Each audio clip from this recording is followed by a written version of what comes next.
Hi, I'm Chris with High Power Cycles, and today I wanted to showcase for you the ultimate bang for your buck commuter. This is the HPC Black Lightning.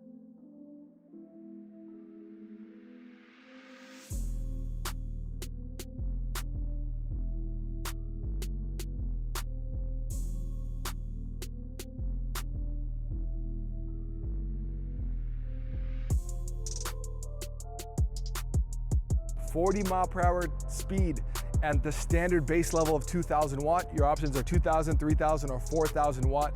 4000 watt is an absolute beast. 45 to 48 mile an hour speeds, but way faster acceleration and torque for climbing anything.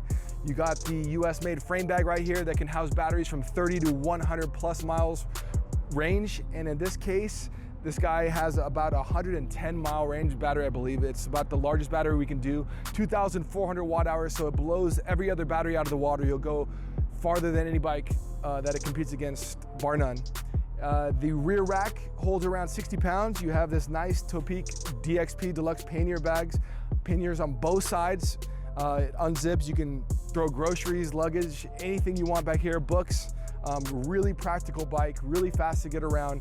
In this case, he has a commuter package, which includes also the Schwalbe Supermoto X 27.5 by 2.8 tires, front and rear, super silent, super efficient tires for getting around. The comfort package also gives you a 3.5 to 4 inch rise to get you a little bit more comfortable. It has an uncut steer and these trick carbon fiber spacers. The C9, the Cloud 9 comfort saddle is amazing. It's just so wide and cushy. It feels like you're commuting on a cloud. Amazing bike, super fast. The most cost-effective bike that we make. Check it out on hpcbikes.com. Click on the specials tab and it'll bring you right to the Black Lightning. Thanks.